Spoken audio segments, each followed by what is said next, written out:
ਆਪ ਨੂੰ ਯਹੋਸ਼ੂ ਦੀ ਤਰ੍ਹਾਂ ਸਮਰਪਿਤ ਸੇਵਾ ਕਰੋ, ਪਰਮੇਸ਼ਰ ਉਸ ਦਾ ਪ੍ਰਤੀਫਲ ਤੁਹਾਡੇ ਜੀਵਨ ਦੇ ਵਿੱਚ ਜ਼ਰੂਰ ਦੇਗਾ। ਯਿਸੂ ਮਸੀਹ ਦੇ ਉਸ ਚਰਿੱਤਰ ਦੇ ਵਾਂਗ ਸੇਵਾ ਕਰੋ ਜਿਸ ਨੂੰ ਪਰਮੇਸ਼ਰ ਨੇ ਉਹ ਨਾਮ ਦਿੱਤਾ ਜਿਹੜਾ ਸਭ ਨਾਮਾਂ ਤੋਂ ਸ੍ਰੇਸ਼ਟ ਸੀ। ਹਰ ਇੱਕ ਜਵਾਨ, ਹਰ ਇੱਕ ਗੋਡਾ ਉਸ ਦੇ ਅੱਗੇ ਝੁਕੇਗਾ। ਸਮਰਪਿਤ ਸੇਵਾ ਕਰੋ, ਦਿਖਾਵੇ ਦੀ ਸੇਵਾ ਨਾ ਕਰੋ। ਸਮਰਪਿਤ ਸੇਵਾ ਦਾ ਪ੍ਰਤੀਫਲ ਪਰਮੇਸ਼ਰ ਮੈਨੂੰ ਅਤੇ ਆਪ ਨੂੰ ਦੇਵੇਗਾ। ਇਹ ਪ੍ਰਗਟ ਹੈ ਕਿਉਂਕਿ ਯਿਸੂ ਮਸੀਹ ਦੇ ਵਿੱਚ ਪ੍ਰਗਟ ਹੋਇਆ, ਯਹੋਸ਼ੂ ਦੇ ਵਿੱਚ ਪ੍ਰਗਟ ਹੋਇਆ, ਦਾਊਦ ਦੇ ਵਿੱਚ ਪ੍ਰਗਟ ਹੋਇਆ, ਉਹ ਤੁਹਾਡੇ ਵਿੱਚ ਵੀ ਪ੍ਰਗਟ ਹੋਵੇਗਾ। ਪ੍ਰਭੂ ਆਪ ਨੂੰ ਇਸ ਵਚਨ ਦੇ ਨਾਲ ਸੇਵਾ ਦੇ ਪ੍ਰਤੀ ਸਮਰਪਿਤ ਹੋ ਕੇ ਚੱਲਣ ਦੇ ਲਈ ਮਦਦ ਕਰੇ। ਜੈ ਮਸੀਹ ਦੀ। ਮਾਰਾਨਾਥਾ। ਮੈਂ ਅੱਜ ਦਾ ਜੋ ਵਚਨ ਦਾ ਭਾਗ ਹੈ ਉਹ ਯਹੋਸ਼ੂ ਦੀ ਪੁਸਤਕ ਉਸ ਦਾ 24 ਅਧਿਆਏ ਉਸ ਦੀ 15 ਆਇਤ ਦੇ ਵਿੱਚੋਂ ਲਿਆ ਹੈ। ਇਸ ਵਿੱਚ ਇਸ ਤਰ੍ਹਾਂ ਲਿਖਿਆ ਹੋਇਆ ਹੈ, ਅਤੇ ਜੇ ਤੁਹਾਡੀ ਨਿਗਾਹ ਵਿੱਚ ਫਿਰ ਯਹੋਵਾ ਦੀ ਸੇਵਾ ਕਰਨੀ ਬੁਰੀ ਹੈ ਤਾਂ ਅੱਜ ਤੁਸੀਂ ਚੁਣ ਲਓ ਜਿਹਦੀ ਤੁਸੀਂ ਸੇਵਾ ਕਰੋਗੇ, ਭਾਵੇਂ ਉਹ ਦੇਵਤੇ ਜਿਨ੍ਹਾਂ ਦੀ ਤੁਹਾਡੇ ਪਿਓ ਦਾਦੇ ਜਦ ਉਹ ਦਰਿਆ ਦੇ ਪਾਰ ਸਨ ਸੇਵਾ ਕਰਦੇ ਸਨ, ਭਾਵੇਂ ਅਮੋਰੀਆਂ ਦੇ ਦੇਵਤਾਂ ਦੀ ਜਿਨ੍ਹਾਂ ਦੇ ਦੇਸ਼ ਵਿੱਚ ਤੁਸੀਂ ਵਸਦੇ ਹੋ, ਪਰ ਮੈਂ ਅਤੇ ਮੇਰਾ ਘਰਾਨਾ ਯਹੋਵਾ ਹੀ ਦੀ ਸੇਵਾ ਕਰਾਂਗੇ। ਪਿਆਰੇ ਅਜ਼ੀਜ਼, ਇਹ ਵਚਨ ਬਹੁਤ ਦਿਲਚਸਪ ਅਤੇ ਆਦਰ ਦੇਣ ਯੋਗ ਵਚਨ ਹੈ ਜਿਸ ਵਿੱਚ ਅਸੀਂ ਪਰਮੇਸ਼ਰ ਦੀ ਸਿੱਧ ਯੋਜਨਾ ਅਤੇ ਪਰਮੇਸ਼ਰ ਦੇ ਸਿੱਧ ਖਿਆਲਾਤਾਂ ਨੂੰ ਅੱਜ ਦੇ ਸਮੇਂ ਵਿੱਚ ਆਪਣੇ ਜੀਵਨ ਵਿੱਚ ਵੇਖ ਸਕਦੇ ਹਾਂ। ਇੱਥੇ ਇੱਕ ਗੱਲ ਦਾ ਮੈਂ ਖਾਸ ਧਿਆਨ ਆਪ ਦੇ ਨਾਲ ਤੋੜਨਾ ਚਾਹੁੰਦਾ ਹਾਂ, ਜੋ ਇੱਥੇ ਵਾਰ-ਵਾਰ ਸ਼ਬਦ ਯੂਜ਼ ਹੁੰਦਾ ਹੈ, ਉਹ ਹੈ ਸੇਵਾ। ਸੇਵਾ ਦੇ ਬਾਰੇ ਅਸੀਂ ਕੀ ਸਮਝਦੇ ਹਾਂ? ਸੇਵਾ ਦਾ ਸਾਡਾ ਵਿਚਾਰ ਕੀ ਹੈ? ਬਹੁਤੇ ਲੋਕਾਂ ਨੂੰ ਜਾਂ ਬਹੁਤੇ ਭਰਾਵਾਂ ਨੂੰ ਸੇਵਾ ਦੇ ਬਾਰੇ ਕੁਝ ਜਾਣਕਾਰੀ ਹੈ ਨਹੀਂ, ਪਰ ਬਾਈਬਲ ਦੇ ਵਿੱਚ ਸੇਵਾ ਦੇ ਬਾਰੇ ਜੋ ਮੈਂ ਸ਼ਬਦ ਪੜ੍ਹਦਾ ਹਾਂ ਉਹ ਬੜੇ ਹੀ ਗੰਭੀਰ ਅਤੇ ਬੜੇ ਹੀ ਆਦਰ ਯੋਗ ਹੈ। ਔਰ ਮੇਰਾ ਵਿਸ਼ਾ ਅੱਜ ਦਾ ਹੈ ਸੇਵਾ। ਸੇਵਾ ਦੇ ਵਿਖੇ ਬਾਈਬਲ ਦੇ ਵਿੱਚ ਜਦੋਂ ਅਸੀਂ ਪੜ੍ਹਦੇ ਹਾਂ, ਮੂਲ ਯੂਨਾਨੀ ਸ਼ਬਦ ਜੋ ਆਇਆ ਹੈ ਉਹ ਹੈ ਟੂ ਲੈਵਨ। ਟੂ ਲੈਵਨ ਦਾ ਮਤਲਬ ਹੈ ਦਾਸ ਜਾਂ ਗੁਲਾਮ। ਔਰ ਗੁਲਾਮ ਦਾ ਆਪਣੀ ਕੋਈ ਇੱਛਾ ਨਹੀਂ ਹੁੰਦੀ, ਆਪਣੀ ਕੋਈ ਮਰਜ਼ੀ ਨਹੀਂ ਹੁੰਦੀ। ਉਸ ਨੂੰ ਉਸ ਦਾ ਮਾਲਕ ਜੋ ਕਹਿੰਦਾ ਹੈ ਉਹ ਉਸ ਨੂੰ ਕਰ ਸਕਦਾ ਹੈ। ਮਾਲਕ ਚਾਹੇ ਉਸ ਨੂੰ ਕਿਸੇ ਵੀ ਤਰੀਕੇ ਦੇ ਨਾਲ ਯੂਜ਼ ਕਰੇ, ਦਾਸ ਉਸ ਦੇ ਉੱਤੇ ਕਿਸੇ ਵੀ ਪ੍ਰਕਾਰ ਦੀ ਆਵਾਜ਼ ਨਹੀਂ ਉਠਾ ਸਕਦਾ। ਪਰ ਇੱਥੇ ਜੋ ਸੇਵਾ ਸ਼ਬਦ ਹੈ ਉਸ ਦੇ ਬਾਰੇ ਮੈਂ ਕੁਝ ਗੱਲਾਂ ਆਪ ਦੇ ਨਾਲ ਕਰਨਾ ਚਾਹੁੰਦਾ ਹਾਂ। ਅੱਜ ਦੇ ਮਸੀਹੀ ਸੰਸਾਰ ਦੇ ਵਿੱਚ ਸੇਵਾ ਸ਼ਬਦ ਨੂੰ ਬਹੁਤ ਹੀ ਗੰਭੀਰਤਾ ਦੇ ਨਾਲ ਨਹੀਂ ਲਿਆ ਜਾਂਦਾ, ਔਰ ਅੱਜ ਦੇ ਸਮੇਂ ਦੇ ਵਿੱਚ ਮਸੀਹੀ ਸ਼ਬਦ ਦੇ ਵਿੱਚ ਇਹ ਸੇਵਾ ਸ਼ਬਦ ਮਾਤਰ ਇੱਕ ਦਿਖਾਵਾ ਹੀ ਰਹਿ ਗਿਆ ਹੈ। ਕਿਸੇ ਨੂੰ ਅਗਰ ਪੁੱਛਿਆ ਜਾਵੇ ਤੁਸੀਂ ਕੀ ਕਰਦੇ ਹੋ ਤਾਂ ਉਹ ਕਹਿੰਦਾ ਹੈ ਕਿ ਮੈਂ ਸੇਵਾ ਕਰਦਾ ਹਾਂ। ਸੇਵਾ ਦਾ ਮਤਲਬ ਕੀ ਹੈ? ਸੇਵਾ ਦਾ ਅਰਥ ਕੀ ਹੈ? ਪ੍ਰਭੂ ਯਿਸੂ ਮਸੀਹ ਨੇ ਆਪਣੇ ਜੀਵਨ ਕਾਲ ਦੇ ਵਿੱਚ ਇੱਕ ਗੱਲ ਕਹੀ ਸੀ ਕਿ ਮੈਂ ਇਸ ਦੁਨੀਆ ਦੇ ਵਿੱਚ ਸੇਵਾ ਕਰਾਉਣ ਨਹੀਂ, ਸੇਵਾ ਕਰਨ ਆਇਆ। ਇੱਥੇ ਸਾਨੂੰ ਇਸ ਗੱਲ ਨੂੰ ਸਮਝਣਾ ਹੈ। ਜੇ ਅਸੀਂ ਇਹ ਗੱਲ ਹਜੇ ਤੱਕ ਆਪਣੇ ਜੀਵਨ ਦੇ ਵਿੱਚ ਨਹੀਂ ਸਮਝ ਸਕੇ, ਸੇਵਾ ਕਰਾਉਣਾ ਅਤੇ ਕਰਨਾ ਦੋ ਚੀਜ਼ਾਂ ਨੇ। ਸੇਵਾ ਕਰਾਉਣ ਦਾ ਮਤਲਬ ਇੱਕ ਰਾਜਾ ਦੀ ਤਰ੍ਹਾਂ ਅਸੀਂ ਬੈਠੇ ਹੋਏ ਹਾਂ, ਲੋਕ ਸਾਡੇ ਆਲੇ ਦੁਆਲੇ ਝੁੱਕ ਕੇ ਸਾਡੀ ਆਪਣਾ ਪ੍ਰਸ਼ੰਸਾ ਕਰ ਰਹੇ ਆ, ਸਾਡੇ ਹਰ ਇੱਕ ਕੰਮ ਨੂੰ ਕਰ ਰਹੇ। ਉਹ ਹੈ ਕਰਾਉਣਾ। ਇੱਕ ਸੇਵਾ ਉਹ ਹੈ ਜੋ ਇੱਕ ਗੁਲਾਮ ਬਣ ਕੇ, ਇੱਕ ਦਾਸ ਬਣ ਕੇ ਕੀਤੀ ਜਾਂਦੀ ਹੈ। ਪਰ ਇਸ ਜਗ੍ਹਾ ਦੇ ਉੱਤੇ ਜੋ ਯਹੋਸ਼ੂ ਜੋ ਸ਼ਬਦ ਯੂਜ਼ ਕਰ ਰਿਹਾ ਹੈ ਉਹ ਇੱਕ ਦਾਸ ਦੇ ਰੂਪ ਦੇ ਵਿੱਚ ਇਸਤੇਮਾਲ ਕਰ ਰਿਹਾ ਹੈ। ਔਰ ਇੱਥੇ ਮੈਂ ਜੋ ਸੇਵਾ ਸ਼ਬਦ ਦਾ ਇਸਤੇਮਾਲ ਕੀਤਾ ਗਿਆ, ਜੋ ਲੋਕ ਆਪਣਾ ਕਹਿੰਦੇ ਅਸੀਂ ਸੇਵਾ ਕਰ ਰਹੇ ਹਾਂ, ਉਹਨਾਂ ਦੇ ਲਈ ਮੈਂ ਇੱਥੇ 5 ਗੱਲਾਂ ਦੱਸਣਾ ਚਾਹੁੰਦਾ ਹਾਂ ਸੇਵਾ ਦੇ ਪ੍ਰਤੀ। 5 ਗੱਲਾਂ ਕੀ ਹੈ? ਪਹਿਲੀ ਗੱਲ ਹੈ ਪਵਿੱਤਰਤਾ।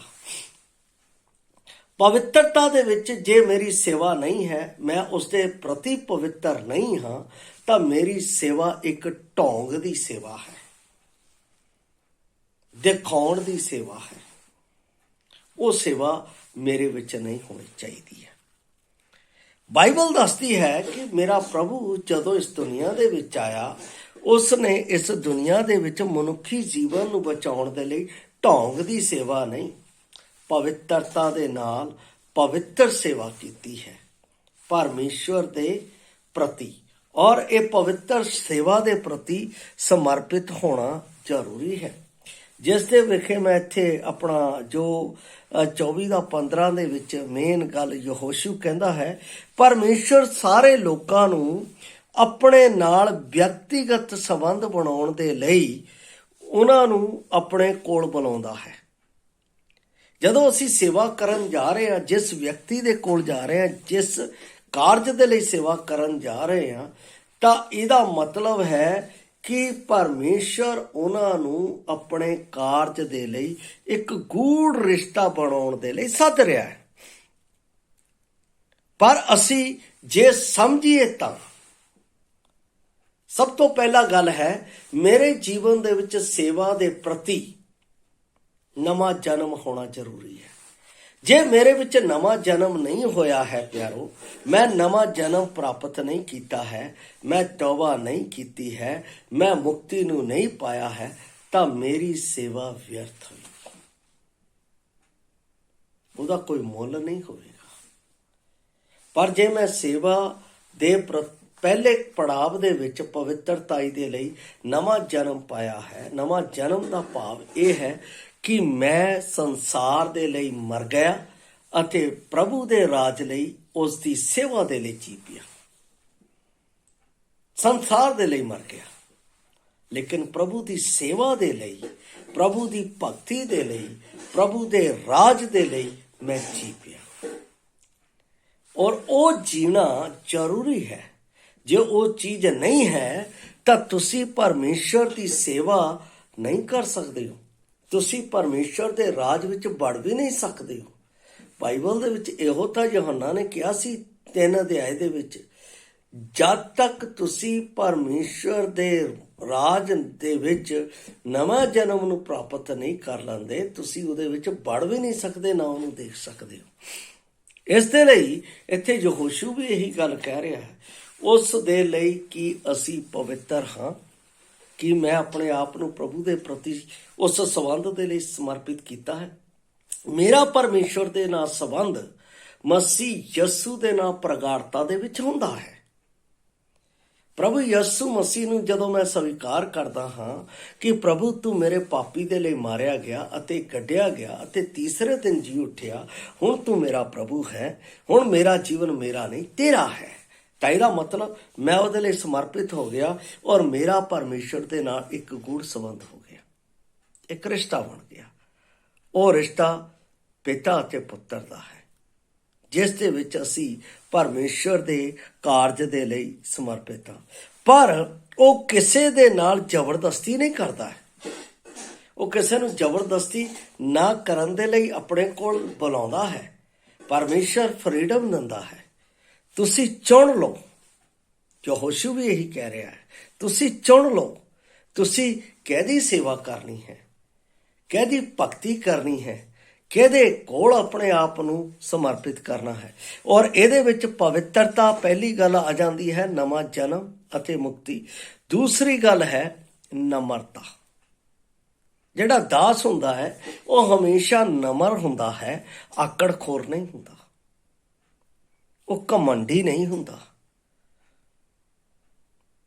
ਉਹ ਘਮੰਡ ਦੇ ਨਾਲ ਭਰਿਆ ਹੋਇਆ ਨਹੀਂ ਹੁੰਦਾ, ਉਹ ਗੁੱਸੇਬਾਜ਼ ਨਹੀਂ ਹੁੰਦਾ, ਉਸ ਦੇ ਵਿੱਚ ਕ੍ਰੋਧ ਦਾ ਅੰਸ਼ ਨਹੀਂ ਹੁੰਦਾ। ਉਹ ਜਿਸ ਗੱਲ ਦੇ ਲਈ ਸਮਰਪਿਤ ਹੈ, ਜਿਸ ਗੱਲ ਦੇ ਲਈ ਉਹ ਪਵਿੱਤਰ ਹੈ, ਉਸ ਗੱਲ ਦੇ ਲਈ ਆਪਣੇ ਜੀਵਨ ਦੇ ਗੂੜ ਸੰਬੰਧਾਂ ਨੂੰ ਉਸ ਦੇ ਵਿੱਚ ਬਣਾ ਕੇ ਅੱਗੇ ਵਧਦਾ ਹੈ।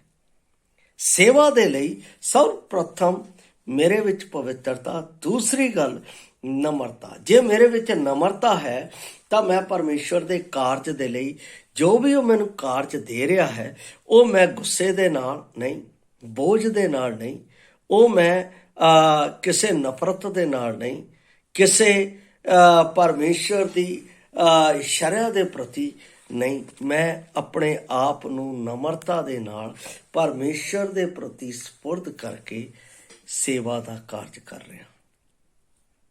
ਔਰ ਇਹ ਸੇਵਾ ਦੇ ਵਿੱਚ ਸਭ ਤੋਂ ਵੱਡੀ ਗੱਲ ਨਮਰਤਾ ਦੇ ਨਾਲ ਕੀ ਜੁੜੀ ਹੋਈ ਹੈ? ਪ੍ਰੇਮ। ਇਹ ਸੇਵਾ ਪ੍ਰੇਮ ਦੀ ਹੈ। ਜਿਹੜਾ ਪਰਮੇਸ਼ਵਰ ਦੇ ਨਾਲ ਪਵਿੱਤਰ ਕਰਕੇ ਨਮਰਤਾ ਦੇ ਵਿੱਚ ਜੁੜ ਜਾਂਦਾ ਹੈ, ਉਹ ਪ੍ਰੇਮ ਭਾਵਨਾ ਦੇ ਨਾਲ ਭਰ ਜਾਂਦਾ ਹੈ। ਪ੍ਰਭੂ ਯਿਸੂ ਮਸੀਹ ਪਰਮੇਸ਼ਵਰ ਦੇ ਪ੍ਰਤੀ ਪਵਿੱਤਰ ਸੀ, ਔਰ ਦੂਸਰੀ ਗੱਲ ਉਹ ਨਮਰ ਸੀ, ਉਸਨੇ ਨਮਰਤਾ ਦਾ ਨਮੂਨਾ ਦਿੱਤਾ ਸੀ। ਤੀਸਰੀ ਗੱਲ ਉਹ ਪਰਮੇਸ਼ਵਰ ਦੇ ਉਸ ਪਿਆਰ ਨੂੰ, ਜਿਸ ਸੇਵਾ ਦੇ ਲਈ ਸਮਰਪਿਤ ਕੀਤਾ ਗਿਆ ਸੀ, ਉਸ ਨੂੰ ਆਪਣੇ ਜੀਵਨ ਦੇ ਨਾਲ ਪ੍ਰਗਟ ਵੀ ਕਰ ਰਿਹਾ ਸੀ। ਉਹ ਦਿਖਾਵਾ ਨਹੀਂ ਸੀ ਕਰ ਰਿਹਾ, ਉਸ ਦੇ ਵਿੱਚ ਦਿਖਾਵਾ ਨਹੀਂ ਸੀ। ਔਰ ਉਸ ਦੇ ਨਾਲ ਪ੍ਰੇਮ ਦੇ ਨਾਲ ਕੀ ਹੈ? ਪ੍ਰੇਮ ਦੇ ਵਿੱਚ ਕੀ ਆਉਂਦੀ ਹੈ? ਸੱਚਾਈ।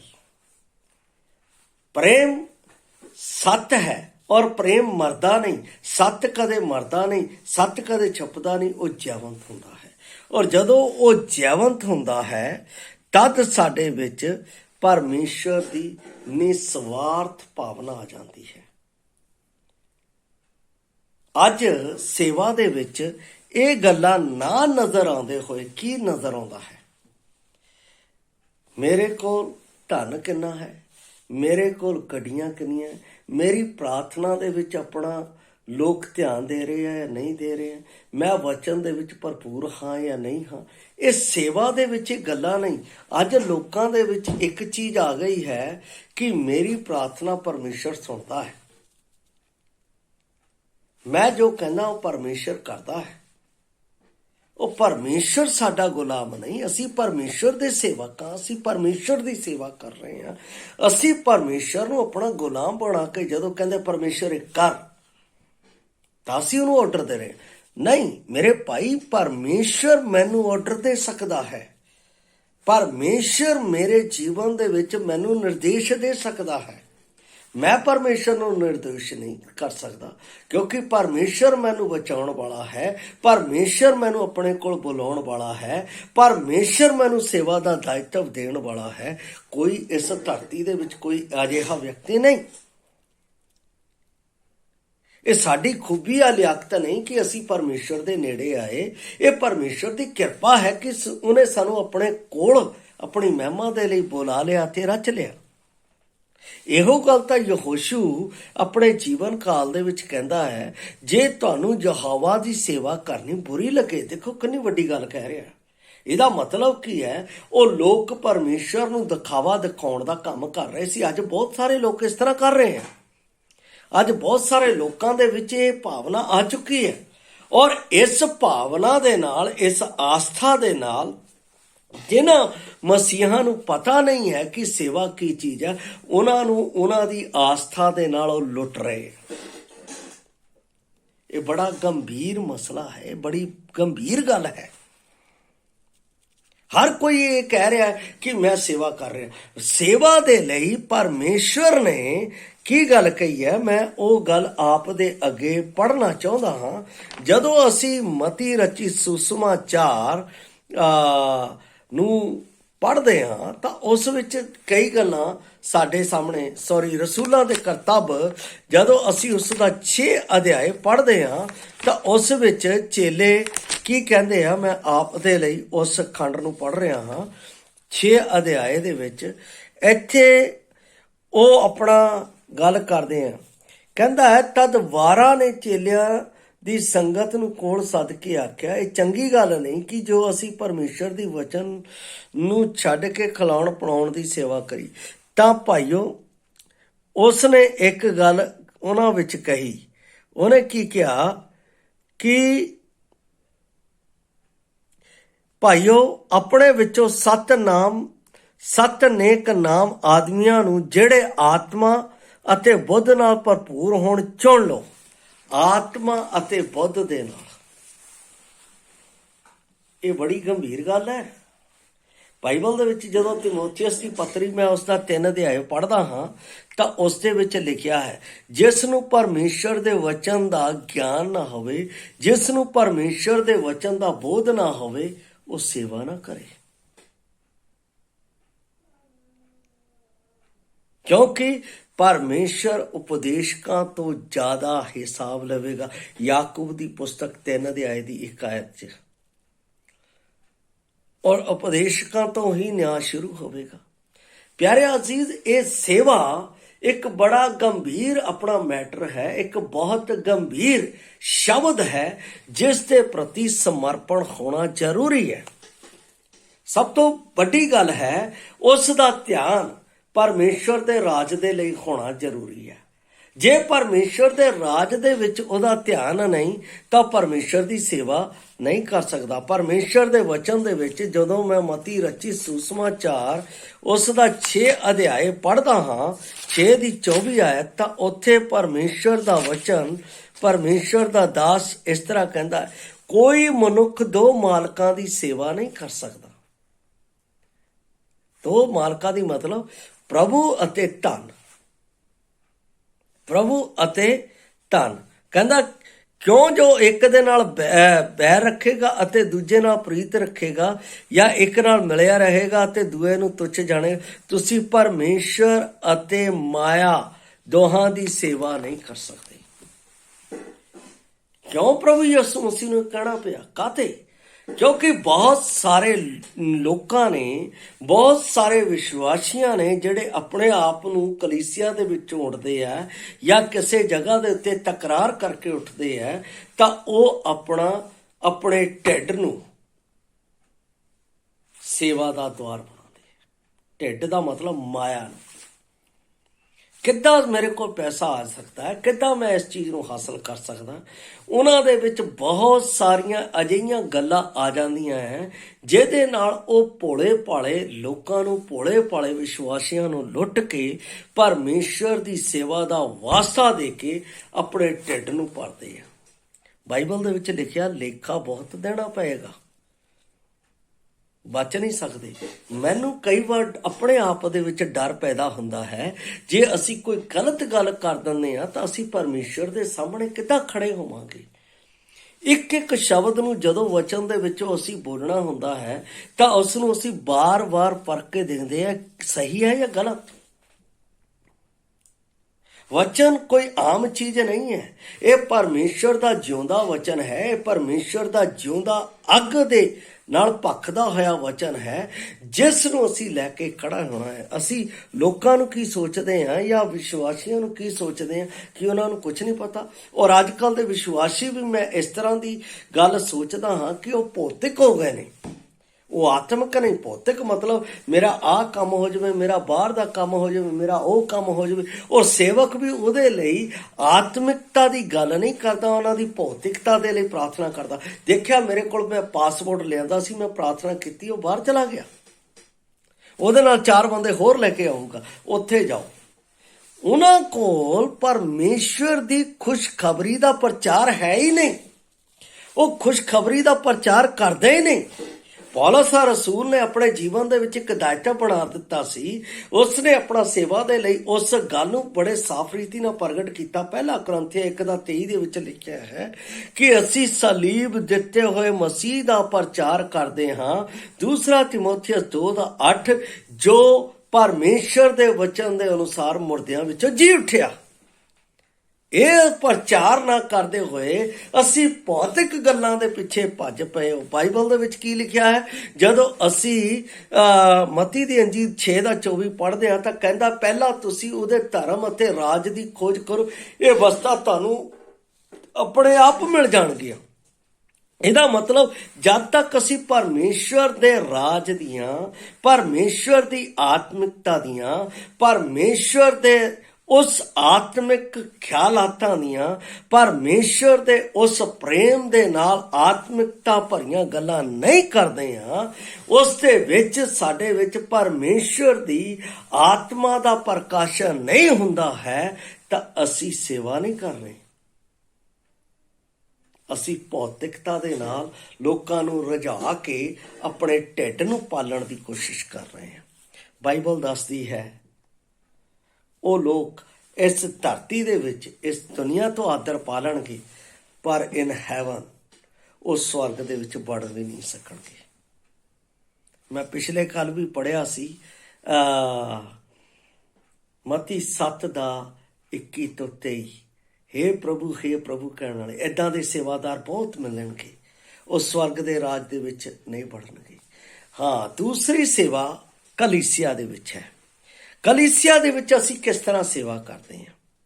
ਕਲੀਸਿਆ ਦੇ ਵਿੱਚ ਕਈ ਤਰ੍ਹਾਂ ਦੀ ਸੇਵਾ ਹੈ।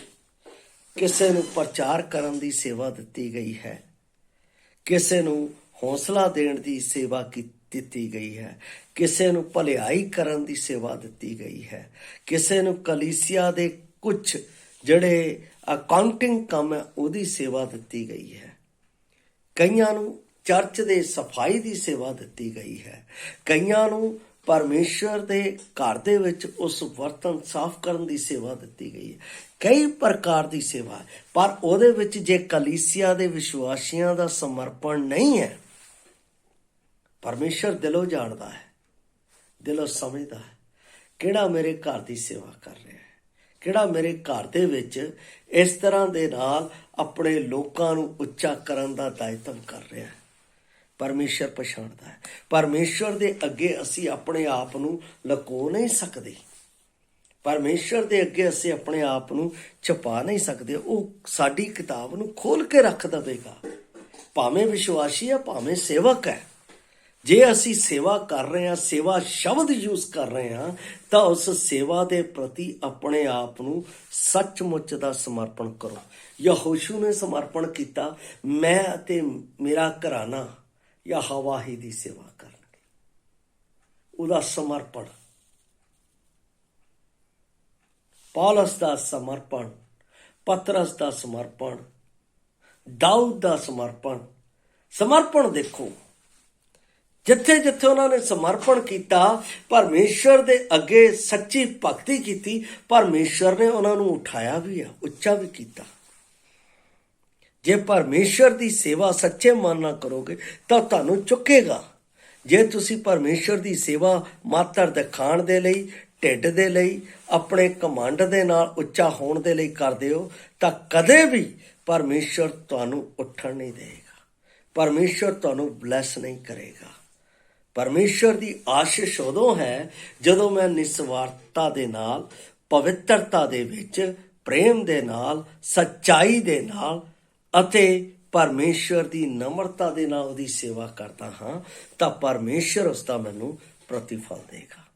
ਜੇ ਤੁਸੀਂ ਪਰਮੇਸ਼ਰ ਦੀ ਸੇਵਾ ਸੱਚਮੁੱਚ ਕਰਨਾ ਚਾਹੁੰਦੇ ਹੋ, ਜਾਂ ਤੁਸੀਂ ਕਰਨ ਦੇ ਲਈ ਯਹੋਸ਼ੂ ਦੀ ਤਰ੍ਹਾਂ ਫੈਸਲਾ ਲੈਂਦੇ ਹੋ, ਮੈਂ ਅਤੇ ਮੇਰਾ ਘਰਾਨਾ ਯਹੋਵਾ ਦੀ ਸੇਵਾ ਕਰਾਂਗੇ, ਤਾਂ ਪਰਮੇਸ਼ਰ ਤੁਹਾਨੂੰ ਬਲੈਸ ਕਰੇਗਾ। ਔਰ ਜਦੋਂ ਉਹਦਾ ਨਿਆਂ ਹੋਵੇਗਾ ਤਾਂ ਉਹ ਕਹੇਗਾ, ਐ ਮੇਰੇ ਵਿਸ਼ਵਾਸਯੋਗ ਬੇਟੇ, ਆ ਮੇਰੇ ਸੱਜੇ ਪਾਸੇ ਬੈਠ, ਤੂੰ ਸਵਰਗ ਦੇ ਰਾਜ ਦਾ ਅਧਿਕਾਰੀ ਹੋ। ਪਰਮੇਸ਼ਰ ਇਹ ਅਖਤਿਆਰ ਦੇਵੇਗਾ।